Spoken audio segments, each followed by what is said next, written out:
Bapak Ibu yang kami hormati, selanjutnya laporan Menteri Agama Bapak Yakut Kholil Qaumas.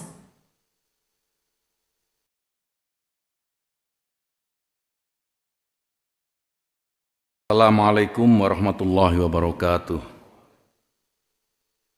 Alhamdulillahirabbil alamin wassalatu wassalamu ala asrofil anbiya'i wal mursalin sayyidina wa maulana Muhammadin wa ala alihi wa sahbihi ajma'in, amma ba'd.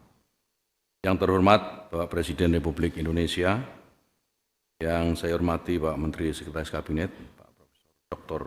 Pratikno, yang saya hormati Pak Wakil Menteri Agama dan seluruh Menteri Kabinet Indonesia Maju yang hadir, yang saya hormati para alim, para ulama, para kiai, para habaib, wabil khusus pada Romo Kiai Haji Anwar Iskandar, Ketua Umum Majelis Ulama Indonesia. Saya hormati para pimpinan ormas, para akademisi, aktivis penggerak kemasjidan, dan Bapak Ibu hadirin sekalian yang kami banggakan, baik yang hadir di Istana Negara ini maupun yang menyaksikan secara virtual di Asrama Haji Pondok Gede, Jakarta. Puji dan syukur mari sama-sama kita panjatkan kehadirat Allah Subhanahu wa taala, Tuhan yang Maha Kuasa. Rapat Kerja Nasional Badan Kesejahteraan Masjid tahun 2023 ini kita bisa selenggarakan pada hari ini di tempat yang sangat kita hormati dan kita banggakan. Selanjutnya, selaku pembina BKM Pusat, izinkan kami melaporkan beberapa hal yang terkait dengan acara Rakernas BKM. Bapak Presiden, Ibu Bapak dan hadirin sekalian yang berbahagia, sebagai negara Muslim yang terbesar di dunia, Indonesia memiliki jumlah rumah ibadah yang sangat besar dengan beragam tipologinya. Mulai dari Masjid Negara, Masjid Istiqlal, kita tahu, Masjid Raya di tingkat provinsi, Masjid Agung di level kabupaten kota, masjid besar di kecamatan, hingga masjid jami di desa-desa. Menurut data SIMAS, data Sistem Informasi Masjid yang kami miliki, saat ini ada 663.729 masjid musola di seluruh Indonesia. Menurut banyak kajian, masjid-masjid ini memiliki posisi yang sentral dalam memberikan informasi keagamaan, sekaligus membentuk paham keagamaan masyarakat dan menyatukan umat. Masjid berfungsi sosial, edukatif, dan bahkan ekonomis, di samping tentu saja fungsi dasarnya sebagai rumah ibadah tempat muslimin mendekatkan diri pada Yang Maha Kuasa. Hanya saja pada faktanya, di luar beberapa masjid yang telah terkelola dengan baik dan memiliki banyak keunggulan, sebagian besar masjid-masjid kita masih belum terkelola secara profesional. Cara pandang ekosistem masjidnya juga masih banyak yang bermasalah dan belum cukup berdaya. Kondisi fisik juga demikian, perlu banyak bantuan renovasi dan pembangunan. Apalagi kondisi imam, muadzin, para khotib, penceramah, hingga marbotnya juga masih perlu bantuan pemikiran kita semua. Bahkan di beberapa daerah kita tahu masjid menjadi lokus kontestasi yang mencerai-beraikan. Bahkan lebih banyak dipolitisasi. Padahal masjid pada dirinya bermakna jami atau melingkupi atau menyatukan. Bapak Presiden, Ibu Bapak dan hadirin sekalian yang berbahagia, dalam kondisi inilah penguatan organisasi kemasjidan sangat diperlukan.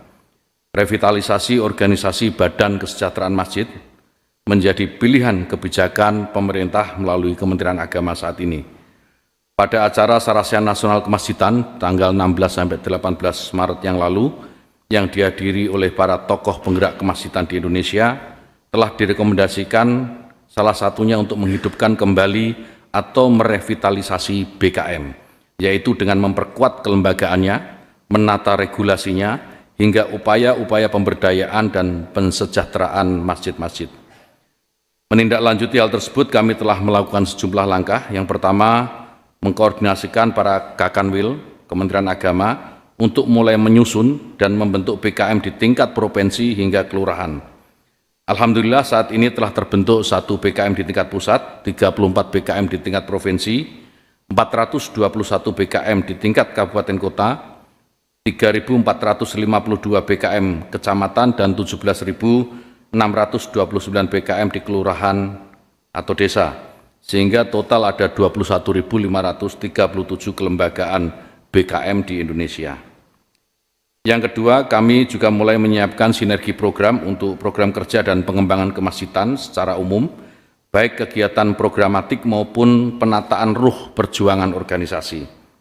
Sebagaimana dimaklumi, PKM bergerak untuk ayamuru wa masajidallah, sebagaimana tadi Qori bacakan, dan dakwah Islam yang berlandaskan iman dan takwa, serta berasaskan Pancasila di bawah Negara Kesatuan Republik Indonesia. Dan ketiga, kami menyusun, mendiskusikan, dan menerbitkan sejumlah regulasi payung terkait dengan PKM ini. Regulasi yang saat ini ada adalah Peraturan Menteri Agama Nomor 54 Tahun 2006 terkait organisasi dan tata kerja PKM yang menyebut status PKM sebagai badan resmi di bawah Kementerian Agama. Regulasi ini dipandang perlu untuk ditingkatkan jika Bapak Presiden berkenan menjadi peraturan Presiden, sehingga nanti dapat dijadikan sebagai rujukan hukum yang kokoh untuk pembentukan BKM sebagai lembaga non-struktural di bawah Kementerian Agama, seperti halnya Badan Pengelola Masjid Istiqlal. Bapak Presiden, Ibu Bapak, dan hadirin sekalian yang berbahagia, BKM ini beranggotakan para penggerak dan pemakmur kemasjidan yang pengurusnya berasal dari berbagai kalangan. Ada tentu dari unsur Kementerian Agama, ada dari unsur pemerintah daerah, juga ada dari ormas Islam dan para pemuka agama, kiai, dai, daiyah, penyuluh agama di seluruh Indonesia. Kami berharap BKM dapat terus meningkatkan peran dan fungsi masjid sebagai tempat ibadah dan sarana pembinaan umat Islam untuk membentuk masjid yang semakin profesional, moderat, dan berdaya. Kita juga menginginkan BKM sebagai lembaga payung atau coordinating body bagi organisasi-organisasi dan lembaga kemasjidan di Indonesia.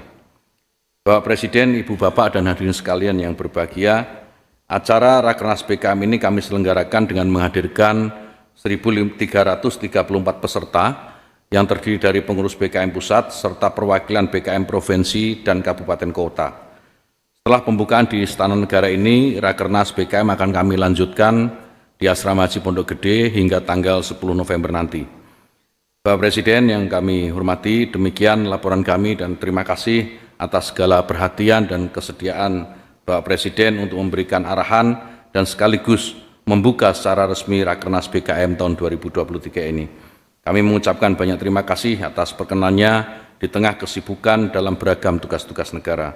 Akhirnya kami mengajak kita semua untuk terus berkinerja dan berkontribusi untuk agama, negara, dan bangsa dalam naungan BKM. Terima kasih. Wassalamualaikum warahmatullahi wabarakatuh.